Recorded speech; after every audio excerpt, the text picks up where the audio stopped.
Good morning, and thanks for joining us for another one of Sticky's Curious Conversations. It's been a while since we've done one of these, but I think you'll find out that it's definitely going to be worth the wait. So, my name's Darren Burroughs, I'm MD of Sticky, and today we're going to be delving into a topic which I think a lot of people are talking about at the moment, which is this idea of moving from logic to emotion for B2B marketing, and how we can think about B2B buyers in the same way that we think about B2C, because at the end of the day, we're all just human. Right, well, let's get into it because we've got plenty to do today. So my panel today, I'm really excited. We've got some brilliant names on the panel today, and we'll kick off with Stephen O'Toole.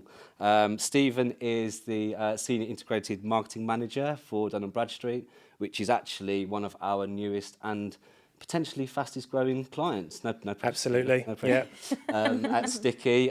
Stephen's background is obviously your client side now, but you've got a background in agency as well, so you'll be able to bring a really unique perspective on kind of both sides of the fence. And I think hopefully some of the stuff, well, a lot of the stuff we talk about today, we're also going to be implementing with yourself as a B2B client. So definitely. We're really excited to get your opinions on Great stuff. to be here. Thanks, Darren. Next, I'm going to come to Lea Karam, who is, probably fair to say, one of the industry's hottest talents at the moment. So yes, I think talked about in some circumstances as the industry's behavioural scientist, which is some accolade, bearing in mind some of the names that are out there. So it's fantastic. We're really excited to have you today. Your back catalogue, you've been campaign 30 under 30, management today, top 35 women, Future 100. So, I think we're blessed to have you today. And I think it's really exciting that you've managed to find time for us, because I know you've got a massively busy schedule at the moment. Well, I'm excited to be here. Thank you for having me. No, you're more than welcome. And you've just launched your own behavioural science consultancy, haven't you? Do you want to say a few words about that? Yeah, of course. I mean,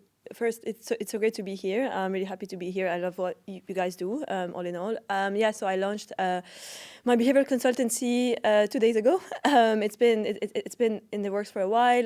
It's a next-gen behavioral consultancy, and the first one that works at the intersection of tech, entertainment, culture, and commerce, because there's a bigger need than ever to actually look into that intersection, the emerging behaviors that are out there, and really plan accordingly. So I'm really excited about this, and to provide new tools and new thinking to those companies. So yeah, that also obviously feeds into B2B, because it's a very heavy tech and cultural sector. It influences everything that we do and all the decisions we make. So yeah, I'm really excited to be here. Brilliant, thank you. And I know that you're on stage at South by Southwest tomorrow. Yes. Thank you for squeezing us into your busy schedule. It's all good. Between my 2 hours of sleep and my 4 coffees, I'm here. I'm excited to be here. And then lastly, we come to Rhian Harries. So Rhian is our Creative and Strategy Director at Sticky. So you're leading the charge for kind of making sure that our B2B clients are thinking creatively, getting that human behaviour in. You're also one of the architects of our curiosity approach. Yeah, I'm going to be talking all things curiosity today, so thank you for having me on. No worries at all. So I think we'll get straight into the questions, if that works for everybody. So, I mean, just to set us up and give some context, why do we think that B2B marketing has historically functioned differently to B2C communication? And Steve, I suppose I'm going to come to you first. Yeah, absolutely. So to your earlier point, before D&B had 10 years experience within the agency world, predominantly financial services, professional services clients, and obviously huge marketplace, hugely competitive, and difficult job for marketeers to achieve cut through amongst all that noise. And I think also pressures around, within financial services, you've got to make sure your communications are credible, precise, and trustworthy, right? Because you're talking about institutional investment, people transferring large sums of money. It's really important. So, and then all the regulatory stuff around the FCA as well. So really difficult for people in that space to kind of think outside the box and outside of the pressures that they face day to day. And I think the best marketeers probably take inspiration from the B2C world. We're all consumers, and kind of weave that in to their B2B plans, but remain on brand and compliant as well. Yeah. It's kind of getting that balance. And do you think, I mean, obviously we're talking about this now, that it's kind of a topic that's sort of bubbling over and over, but I guess I'm sure that there are B2B clients that have been using this kind of human approach probably for a long time. Yeah, absolutely. I think later when we get to some of the behavioural science examples, there's definitely clients I've worked with in the past, particularly in the wealth management space with pensions who've used things like nudge theory to get people on board with their retirement and savings and kind of nudge them along that journey. So yeah, plenty of examples that we can share later. Nice. What about you, Rhian? What's your kind of thoughts on why there has been this divide previously? Why there's a divide? I think it's really difficult because when you're talking about products and services and you're trying to pitch to people who are making financial decisions, it's slightly different to how we might buy in a much more instant economy. So if we're served something on Instagram, I am guilty of this, I will purchase quite quickly, whereas you've got a much longer relationship to establish with someone in a B2B space. So I think there's kind of a nervousness around how human are we at that point, or do we need to sell the features and benefits of the product? But actually the irony is we probably need to be more human at that point to develop a longer term relationship because the conversation goes on for longer. So I think there's probably been a bit of a nervousness there. And I think the regulations, to your point about the FCA, it's quite hard to be human and compliant at the same time because the things that you want to be human about, compliance don't necessarily want you to say. So it's kind of a payoff between the two things. Yeah, I'd agree with that, Leo. Yeah, so to echo your points, obviously you spoke about the fact that traditionally it's been quite logistic driven, it's been quite influenced by like time pressures, career pressures, budget restrictions. More and more though, we're seeing so much overwhelm out there and so much of that sea of sameness that there's a need to really differentiate and be more empathetic. From the way I see it is, I don't see it as a one recipe for everyone, a one set recipe, one packaged the kind of meal that you could share with everyone. That's not the case. It really changes and flows sector by sector. In tech, for example, you could define being human as being bold, inspirational. That's how you could add that kind of level of a connection. Within finance and wealth management, it's about trust. You know, it's about that bond, as you said, making that journey quicker because it tends to be quite longer. So I think we really need to ace and think about those definitions to build that empathy in the process, and it does differ between those verticals. No, I get that. And actually, I think you've sort of touched on something I was thinking of for the next question, actually, which is an idea that if, B2B marketing has clearly been successful in the past, so what is the reason that we're now thinking about almost changing tact? And are there any sort of specific things? And you touched on the idea of content sameness. I think, as we get more and more AI-generated content through Hiss and all of that, I think it's First mention of AI already. We expect like 2 minutes in. You've done it. You've waited. Exactly. I've smashed through the barrier. So yeah, I think that for me, that the idea, because there's more and more content out there, and it's all the same, it's that human element that's going to help us kind of tap into something a bit different. Yeah, I mean, as humans, we all want to feel seen, and you talked about that context and that mindset, and if you're able to really tap into that mindset, that context, that pain point, then at least you're a few steps further.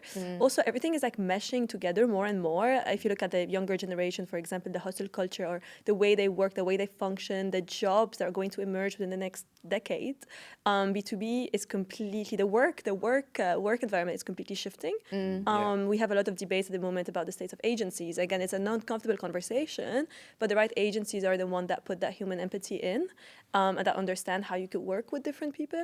So I think understanding that your decision maker is a human with those, is a decision fatigue human as well, with all those tensions, is really important, because if you could make their lives easier and see them, because people want to be seen, then you're one step further than someone that just speaks to them with again, the sea of sameness and something so bland and robotic that they can't really get them through that funnel unless it takes them 3 years and a good price. But no one wants that. That's not a long-term business kind of result and metric. You can't measure against this in the right way. So I think it's really important to consider that and consider the changing landscape of today's work environment to see how important it is to cater to that human being. Yeah. I think the other side of that is, and you made the point earlier about differentiation. So traditionally, when you brought a product to market, you were talking about how different is my product to somebody else's. So that would be your USP, that would be your selling point. Now, there's very little to differentiate in so many different markets. So, for example, with insurance is a really hard market to differentiate in. So if you can't differentiate by your product, you've got to find a different way to connect with somebody. And that has to be 100%. In a way that makes you feel seen or arrests your kind of emotion in some way or makes you remember them, because the product isn't memorable or it may be a necessary evil. So insurance is something that we have to have, but we don't necessarily want it. So we're not emotionally attached to it. So we have to kind of tap into that wanting to be seen, that empathy, that understanding to try and make the brand stand out in a different way. Exactly. I think the sheer amount of marketing channels today as well in the modern era. I think your original question was why are we seeing the shift now? Yeah. From my perspective, it's being driven by that kind of creator economy that we're seeing. That economy is all about authenticity, right? And I'm definitely seeing ripple effects of that in the B2B world.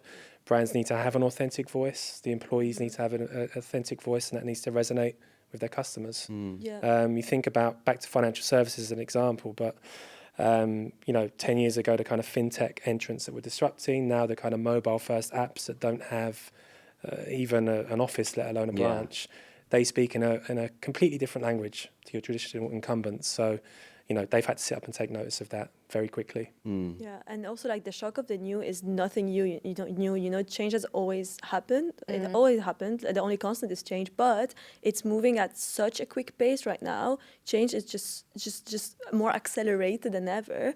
That you need to really understand how to connect with those people in ways that resonate. Because as you said, we have new types of companies. We have new types of agencies, ideas, disruption. So how can you actually connect with them in a way that resonates with them without doing that employee advocacy kind of exercise, for example, because your employees are becoming your creators.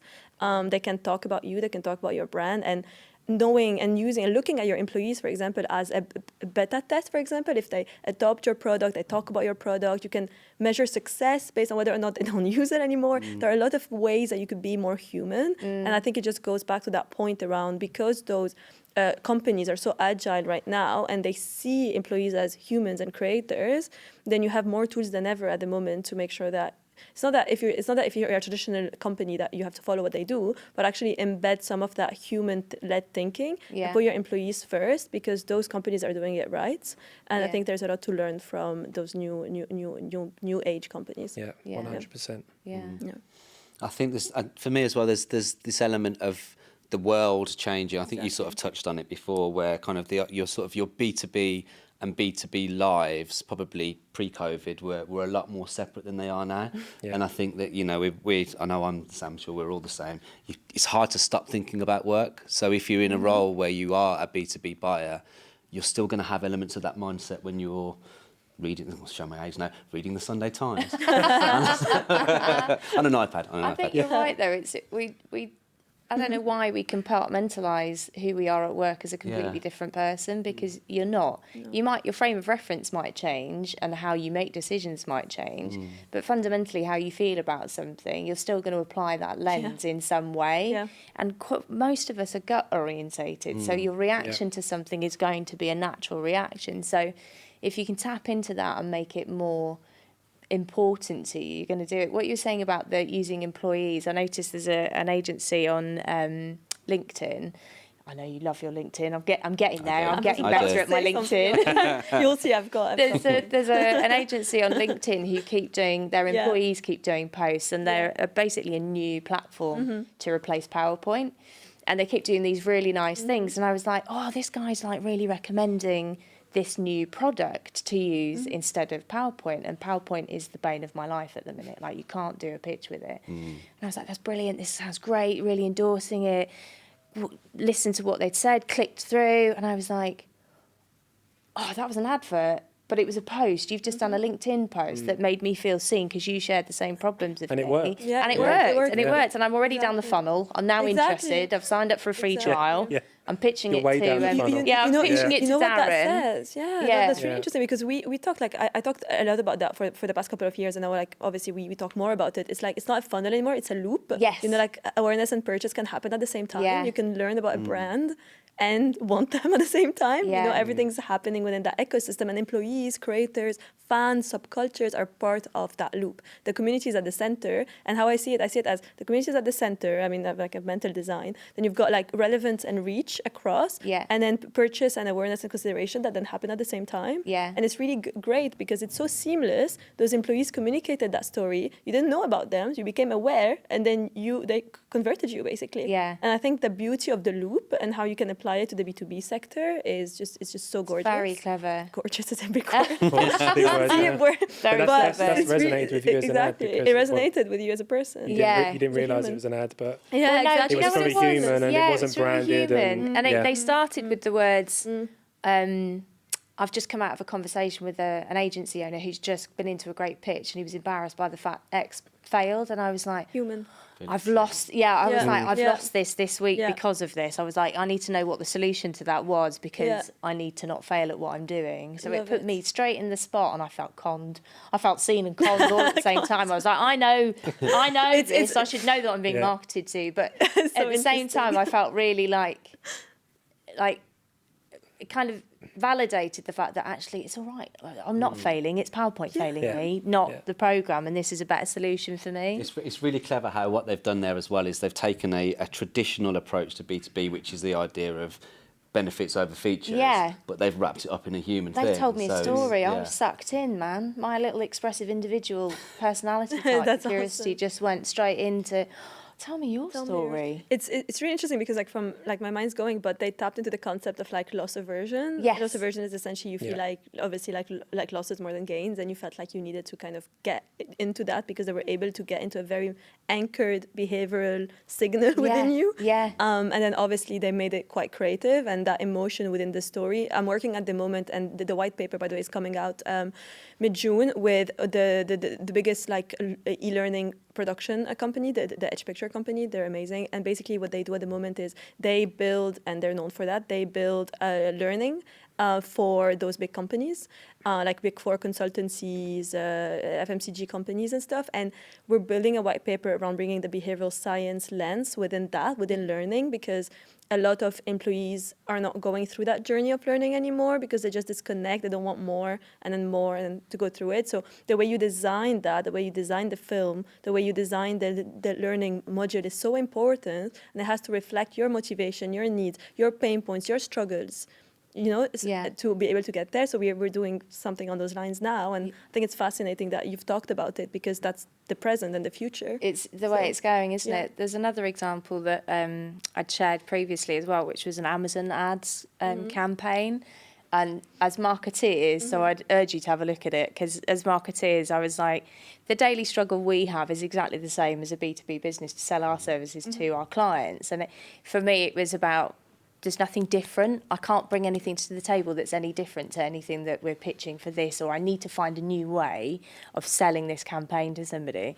And this advert popped up from Amazon Ads, and it was a young woman striding about town, and it was a kind of VO that was in a like Lemony Snicket's like Netflix style thing, and it was like telling her story, and it was saying, there's nothing new, she's overwhelmed, she can't impress, she can't do this.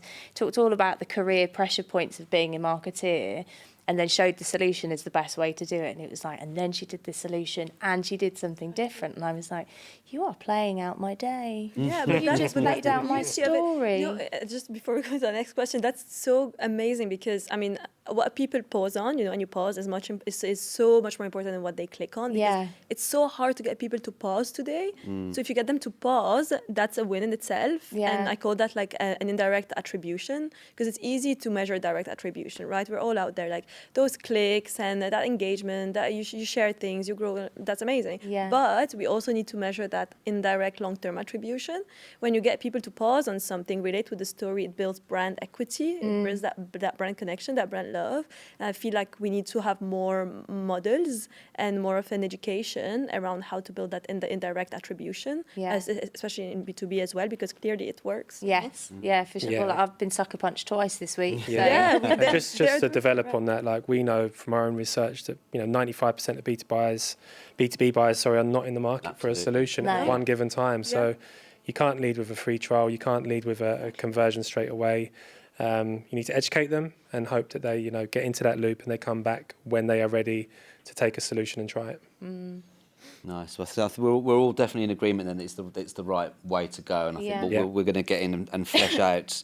You've gone early with your examples, which is fine.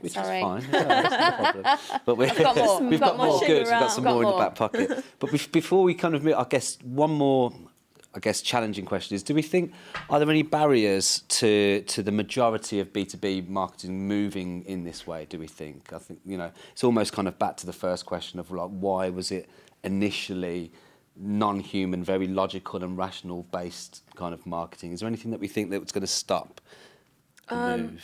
I think just thinking about this on the top of my head, it just summarizes a lot of what we spoke about here around. It's because something hasn't been done so like actively. It hasn't really been the default bias, the default option that we've adopted. We've always seen consumers as humans, the people that we speak to, the communities. But those consumers have a job. Yeah. Those consumers have responsibilities on a day-to-day basis. So I feel like because traditionally it's been so separate and in such a big silo where you just needed to get those sales in, those conversions in, reach those that kind of that income forecast and all of that. They didn't really prioritize that aspect. But now, because of the tensions we spoke about, the changing work landscapes, those new incubators, those new companies, even companies like mine. All that we're talking about, that's why I launched what I launched, because it taps into all those emerging tensions and how we can actually navigate them and help brands navigate them. So because of all of that, now we're seeing a shift. I don't think there was a necessity before for that shift. And Stephanie, as you said, such a good point about the changing formats, because that really disrupted so much. There's a new way to search, a new way to communicate, a new way to find things. Look at those work influencers on TikTok, and a really good friend of mine is one of those, and I saw her grow her base. So it's really exciting because people listen to her, and they don't read other things. They just trust her blindly.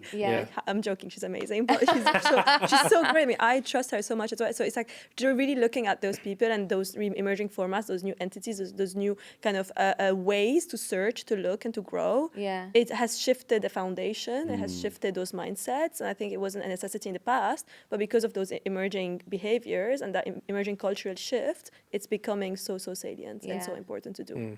If you don't do it, you're behind. I think you'd be able to probably say more about this because you're client side, but from the agency side, I think some of the barriers are probably budgetary and demonstrating ROI and the kind of sometimes, depending on the industry, it can be perceived as being a little bit risky still. Like you said, it's not the norm. Exactly. So it's like, well, do I really want to talk about human things and emotions and stuff? So, and then the budget to do it. So depending on where you're then going to put the content in front of somebody, unless you can put that content in an ecosystem, in the kind of 7 touch points that somebody might, I think it's like 7 average touch points before somebody's going to make a decision. Can I afford to be in all those spaces with my message? And that's not often always the case with your campaigns, depending on where you are. If you're a huge brand and you're going all out for it and you're taking over the Super Bowl advertising, and which a lot of the tech clients do from a B2B space, great. But when you're playing with budgets that are in a more kind of day-to-day spectrum, you've got different levers to pull, and you're not necessarily going to go with spending your budget on the thing that is potentially an emotional risk. Goes against everything in what I believe, because I would sell that to a client, but I think they are some of the restrictions that clients face. And I think from my side, it's actually very similar. Budgets, resource, always a demands client side from a kind of demand generation perspective. That's on a day-to-day basis, right? If you're trying to implement a new way of working, which involves human insight and communities and long-term growth, that's quite a hard sell internally sometimes. But I think it's going to become increasingly important. Marketing departments are also grappling with AI technology. Second mention of AI today. And as you talked earlier about that noise and that feed and that sameness, and we could get to that point very quickly. So it'd be even more imperative for marketing teams to build that emotion in, to differentiate themselves and actually stand out. And to be honest, it's not an easy task. We talked about those tensions, the budgets, and the fact that, again, you have to educate. Educating is, I do it on the day-to-day. We do it on the day-to-day, like all of us in this room. So yeah, it's not an easy task because you have to obviously show the value, but the value is becoming clearer and clearer. And you could actually get more money for your buck if you do it. I mean, there are numbers that show that you get a 7 times the brand recall, 5 times the price premium, 230% increase in engagement. Like the numbers are there, but I think it's just about getting them to do it. And I make it like my life's mission to just go there and educate about the importance of it. So hopefully, obviously, it's more and more important, but we need those advocates like you within your company and you guys and what you're developing to be able to kind of grow that. Yeah. But those that are doing it now are first movers. Yeah. So I'm excited to be a part of this. Yeah. Actually, Stephen, from your perspective as well, when we talk about tension, do you think, and I think we've got some marketing procurement people on the course, this is going to be a personal question, but as the role of procurement increases, it's kind of like, I guess it's from our perspective, it's almost easier for us to sell that emotional story to you. Yeah. But is it harder then are they a different beast? Not necessarily. I think that is a challenge for the in-house marketeers, obviously. But you need to build relationships. Number one, with your sales team. They're the people that have the link in to the customers, and they're the people that you can tap into for that insight. But you also need to build, relationships on the other side of the fence with your procurement colleagues, and that's just an imperative part of your role, really. Yeah. Okay, cool. All right, that's all the negative bits out. So now it's all about celebrating. So, I mean, you have already mentioned a great example that you've seen of a B2B campaign. Is there any others that anyone wants to throw in that you've seen from a really human-led B2B campaign or client? I can give an example. It's actually a platform I use daily at work. It's a Workday, the HR platform. Obviously, like raising requisitions, booking leave, etc. It's quite a common platform. Millions use it. But they've had this Rockstar campaign, which has been live for a couple of years. First time I saw it, I wasn't sure. Billy Idol, Gwen Stefani, but it's really consistent. I like consistency. They've been running it for a couple of years. It's on TV. It's on multiple touch points, and I think it really champions the customer.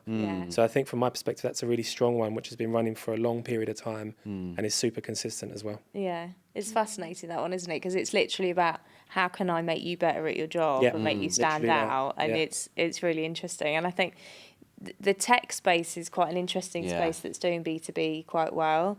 And there's 2 that I'd seen in the last week, actually, that I've thought, this is really interesting. And I am going to drop the AI bomb because it's just come up and it's quite relevant. So there's a company in the US called Artisan who are an AI.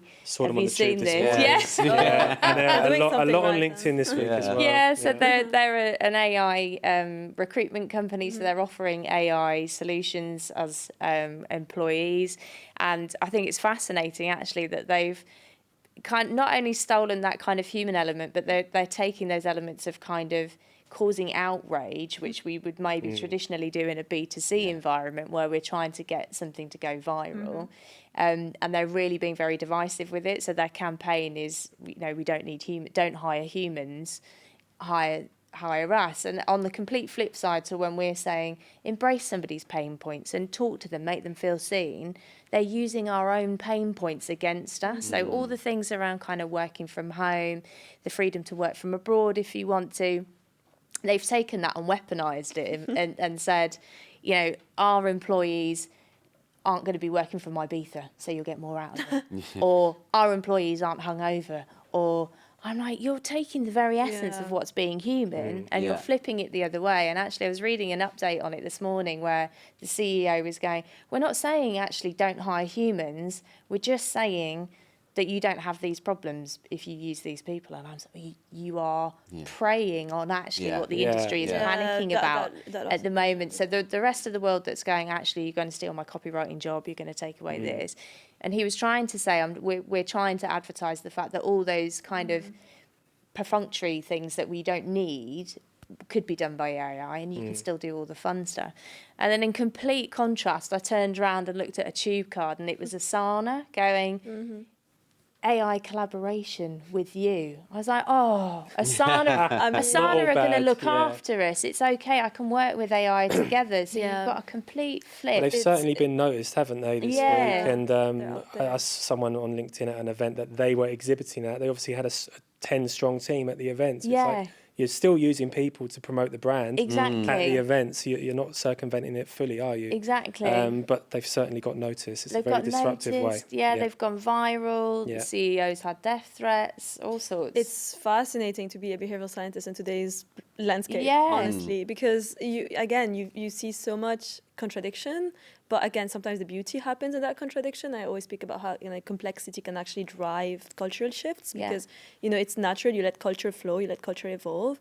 But I do think that we're at a point of like influx now. Like we just got to a point of, hey, like, what is it? What's the truth? As humans, we're not meant to digest that much information, and we're just like, there's so much. Yeah. I know it's cliche to say that, there's so much, but actually there is actually cognitively, scientifically so much and so much out there that you kind of, you can make a decision about what you think is best and how you can approach it. Like you saw those ads, you were like, oh, this is too much, too disruptive. But it's great because they're consistent, as you said, consistency. They're owning a human truth and they're going full on with it. They've got an identity. Yeah. And then you also have the thing about AI and collaboration, which obviously it's my point of view, and I'm not going to talk about it now, but I have a lot to say on that topic. It's for another one. The ethics of AI, exactly. But yeah, I completely agree. It's fascinating to be a behavioral scientist right now because there's a lot of tension that's happening, and hopefully AI is a human ecosystem.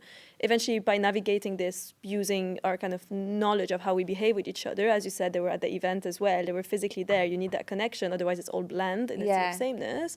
Then we can actually move towards a step that works quite well.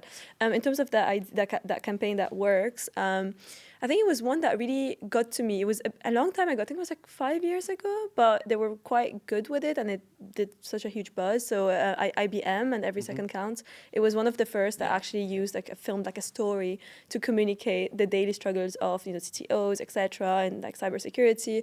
So I found it fascinating because they took something that's usually so like, I don't know, like a structure, then it's so important. It's cybersecurity. You have to protect your business, but made it so engaging that it created some sort of tribe. You know, they were proud to be CTOs and to kind of be part of that movement. So it does feel like those kinds of learnings, putting that back into B2B is really fascinating. And IBM is still doing an amazing job. I mean, I can talk about them and how they approach B2B for ages. But yeah, I mean, taking learnings from that and seeing how you could merge that storytelling into that daily behavior, I think is really important. I think that was really brave, wasn't it? So as you good. say, Yeah, cybersecurity. I think one of the reasons probably that B2B marketing has been so rational is because of that feeling that you've got to be serious, you know, and I think and clearly there's not many things much more serious than cybersecurity, Exactly. but they made cut through. I was actually listening to another behavioural scientist, Richard Shotton, friend of the show. Yeah, he's great. I know him as well. I was listening to his podcast with Michael Aaron Flicker this morning, and they were talking about Zoom, were really kind of big in kind of that human emotion. When COVID hit, there were loads of different platforms, but they really tapped into social proof. So they used the fact that made everybody feel like everyone's using Zoom, and kind of that's how they made their cut through. So exactly. I mean, we a really good friend of mine that was in the industry of Vanya. She has like a PhD. She's a computer scientist. She's amazing. She's leading the AI, sorry, but the AI revolution, but in a very human way. And she organized. She's gonna love it, but with another behavioral scientist that's great, like Patrick Fagan as well. The Game Changer event that I spoke there a month ago, and it was amazing because it was an AI cybersecurity data event, but we were all together. So many B2B companies were there. We all communicated. We all then went to like an after party. We all talked. We all connected with each other, and that puts you a step ahead because even in person, you said that they were there in person at that event as well. When you connect and you're able to kind of build that connection with different people and talk to different kind of companies that are in the B2B space, like cybersecurity, we had a lot of people in cybersecurity at that event. That Game Changer event really humanized those industries, and I absolutely loved it because it just made it seem so like a face behind this big, massive, brave decision that's done every day to protect your business. There's a face behind it, and communicating with them and seeing their daily struggles and like where they're seeing the industry move, etc.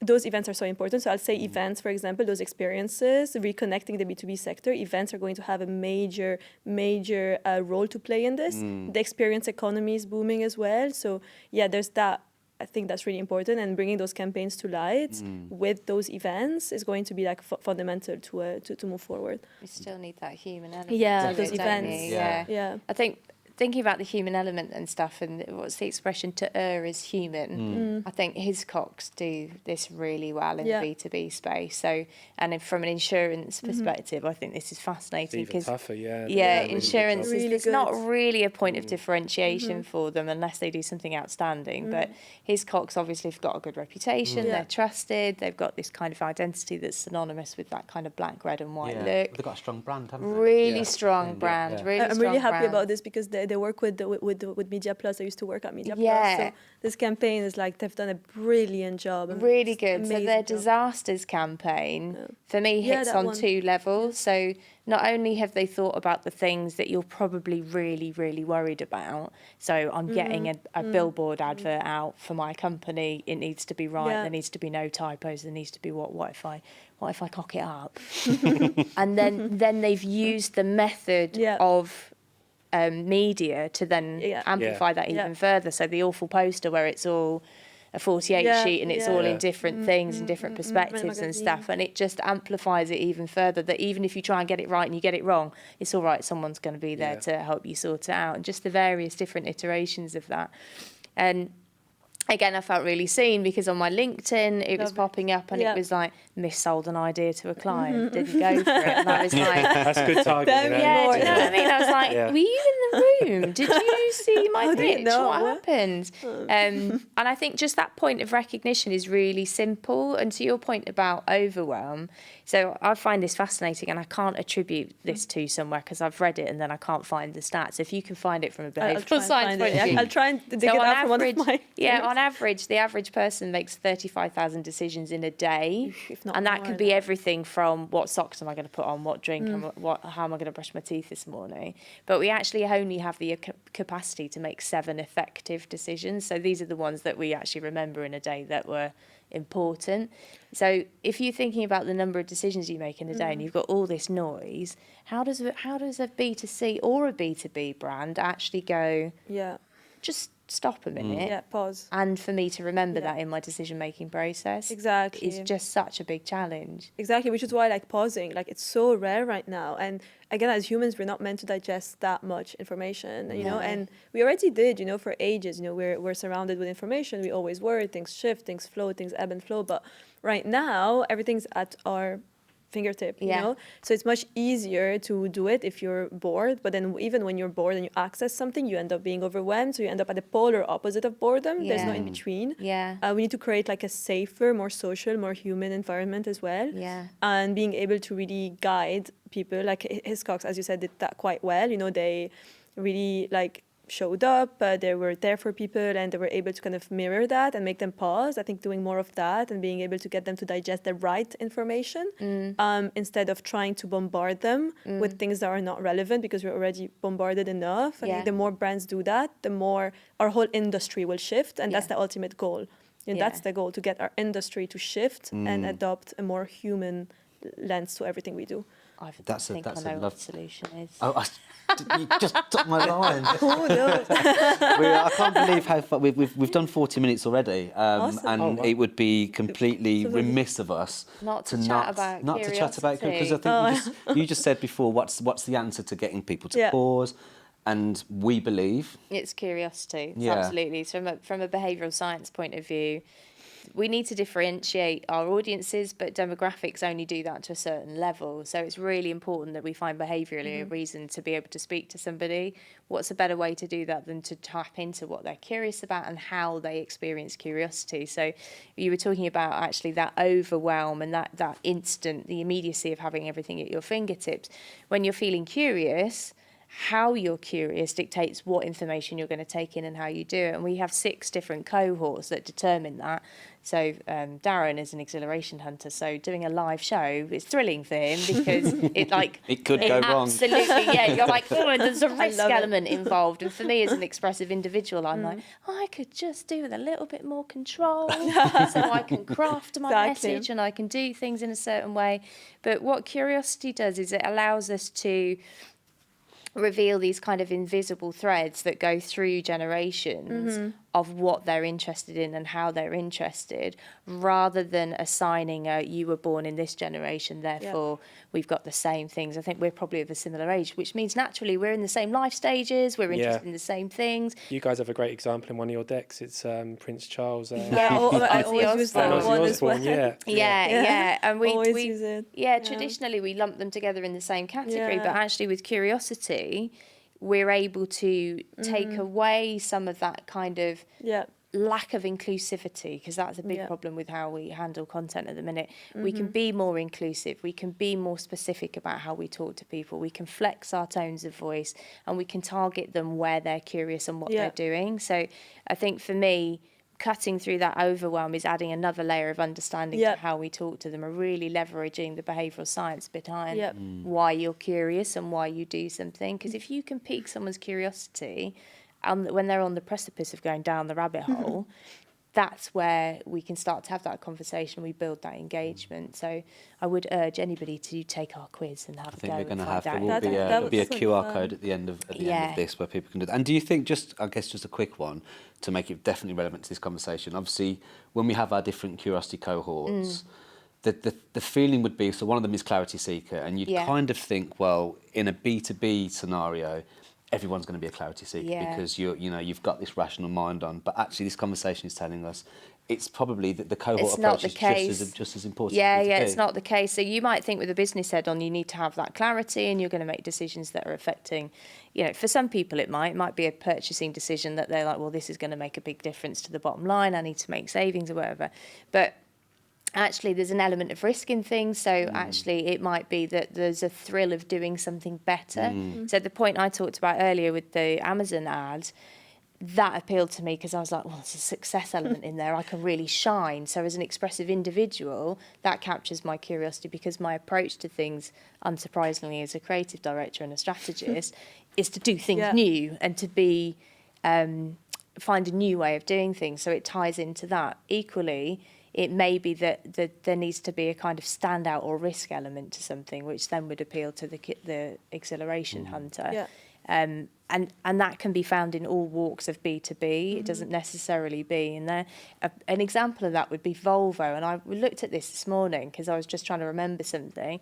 Do you remember the Volvo advert with Jean-Claude Van Damme, where he's doing the splits across two Volvo lorries? Oh yeah, that one. Of course. That's a B2B ad. That's about the precision and stability of two Volvo lorries. But there's a bit of an exhilaration there. There's the action hero standing. What a great way to sell lorries. It's not going, well, my lorry fills you 4 tons of space in my lorry. So every other lorry does that.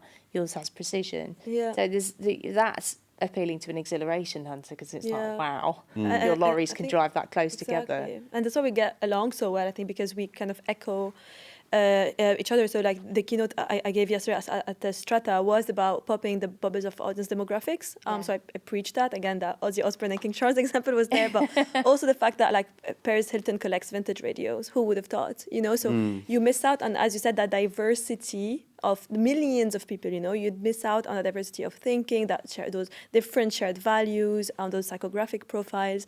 So it's really important to go beyond that and look at, okay, are you conscientious? Are you open to experience? Are you bold? But also go beyond this and into those subcultures.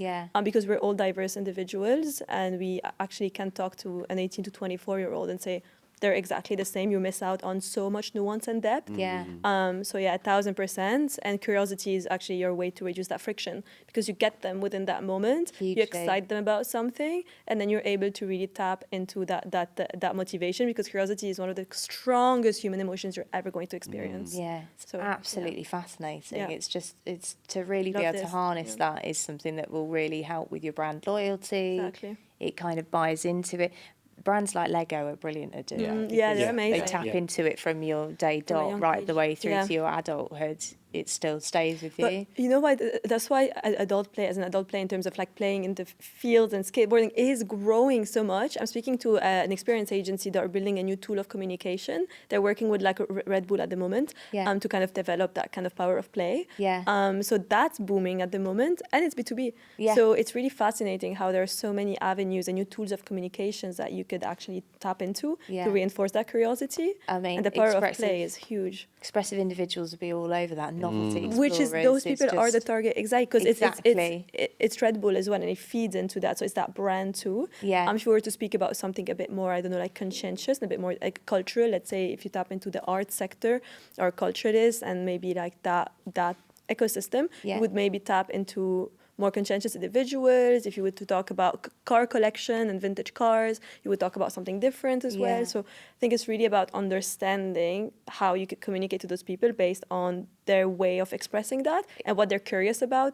It's the law of the instrument in behavioral science. Like, how can you reinforce those skills? How can you reinforce that curiosity? How can you reward them for it? Either a functional reward, Yeah. or an emotional reward, Yeah. like recognition. Yeah. So those are very important elements, and curiosity is at the center of removing that friction. 100%. And the dopamine thing is Yeah. what fascinates me. So if you're curious and then your curiosity is satiated, you get a little buzz. And that little buzz drives you to do more. And your point about the community and what people care about. So if you're a socio-eco empath, which is another cohort, that's Love somebody. your language. This is somebody my who mind. cares about being as part of that Yeah. community. So Exactly. they're interested in taking part in what that activity is and why they do it. There may be that kind of slight eco-warrior element to it. So Yeah. they care about the impact of what those activities are, but they care more about the social connection and how I feel involved in something. So it's such a lovely space to play. It really is. Exactly. It really is. Sorry. No. But beyond that, you those are your advocates. But as humans, we're inherently curious. Yes. So even if you're someone that might be a bit more reserved, because this is happening, that norm, that herd, you might be interested in it. Yeah. And that's why curiosity is so powerful, because it doesn't discriminate. Yeah. And Very much so. I just love that about curiosity. It's an emotion that literally is just so powerful that you could actually get the people that wouldn't be as open, but you would get them down that loop anyway. Yeah. So Yeah. Once you've just Yeah. caused that itch of intrigue, it's just keep feeding it. Just keep Yeah. doing it in different ways. yeah. We could keep going. I know. I it's Yeah, literally right. this could Yeah, work right. is go amazing. forever. Yeah. I'm sure you've got a hard stop at 12. So we will just quickly move over, because we have got some questions actually coming from the live audience. So we've got a question here from Darryl Pugh. And Darryl. his question, you know him? Yeah, of course. There we He's go. awesome. Yeah. So you Hi, can Darren. see I'm not actually I know making him it up. really- This is No, I his know him really question. well. So he's asking, how can large technologies that drive marketing adapt and become more bespoke to the kind of these new company needs? And are CTOs the right people to drive this change? Hey, Dee. So Darren and I are actually working together on rehumanizing data. Okay. And we speak a lot about how can we kind of bring those human behaviors to that data infrastructure. Because you can tend to get so lost, and he knows more than anyone. He's like ex-Salesforce and stuff. But in general, you tend to get so lost in kind of all that data and that infrastructure that you end up losing out on that human. It's all about numbers. And Darren has been like pioneering that like human thinking.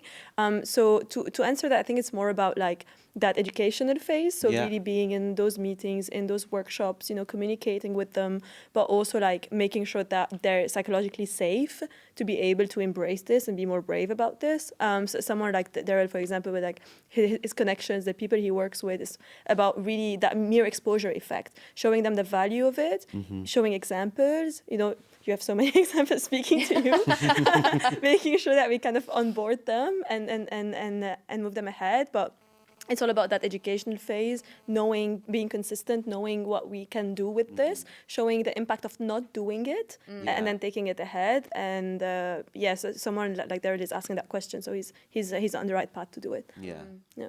Is there anything, Steve, that you want to add from that perspective? Well, I guess from a data perspective, Yeah. that's what Dun & Bradstreet is. That's Yeah. our cornerstone, right? And it's about making sure our customers understand they might be using the data in one way today, but how can they use it tomorrow for the needs of tomorrow and the future? And with something like events, we talked about events earlier, we're looking to do less kind of sponsored events where we turn up in a big exhibition centre and we have one stand amongst hundreds. We trying to do more of our own events here in Okay. Paddington. Yeah. Pique the audience's curiosity, hook them in on topics that are not related to the product, but how they can use the data in a more effective way, and build that community. Have them in the room for 3 or 4 hours and actually build that community from there. Nice. Yeah. Nice. It's all about community at the end, the people that you speak to and how you connect with them, how you can get them in that room, to just speak to each other. Yeah. I mean, you might learn more from someone that you're sitting next to at an event than the person that's on stage. Yeah. So I think that's really, really powerful, because you're all together and you're quite like-minded, but you also have that diversity of thinking and experience, so you could learn from each other and really collaborate and grow with each other. So events are so important. And I've seen that behavior as well, the fact that you kind of build your own events and not be at events. I've seen that much more right now. Much more cost effective as well. Yeah, it's Yeah, also yeah.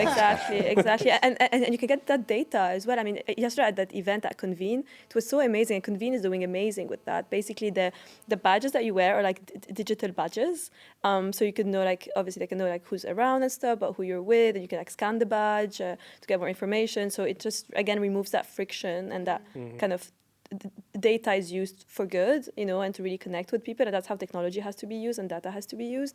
So yeah, the event spaces are doing great things, and they're innovating themselves, they're researching themselves, and they're putting the human first as well, which gives brands and the B2B space a really good a playground to play in. Yeah, and it's that feedback loop that you mentioned earlier. You get the audience in.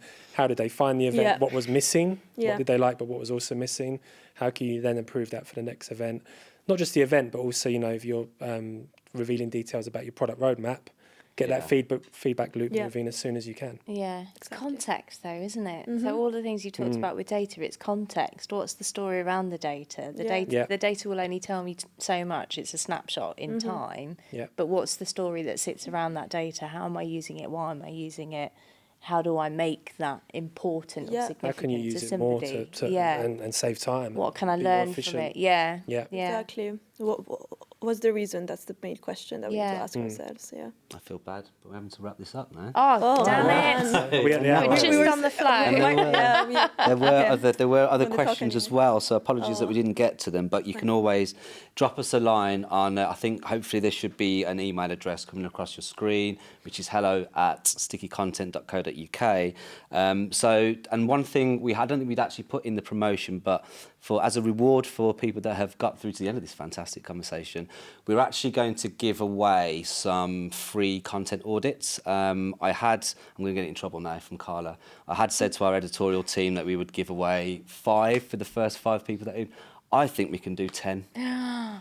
I think we can That's do 10. good. So the first 10 emails that we get, our editorial team will have a look at your content, give you a mini audit. We can make sure that it's human. We can give you some tips and tricks on that. And we can kind of use our expertise to help you. So, but thank you Awesome. to the guests. It's been a really, really, Thank really you. insightful. Great to be here. Yeah, no, it's been great. It's been great, and I think hopefully it's been a nice theoretical chat, but also there's some really good practical tips that everyone will be able to take. So please do give us a shout.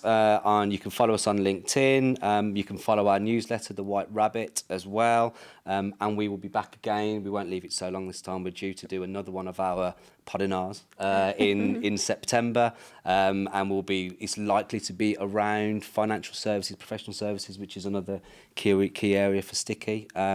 But for now, thank you for joining us. It will be on demand, so if you want to go back and look at anything, you can. If you want to share it with any of your colleagues that you think will be relevant for them, then please do. But until next time, I shall say, stay curious.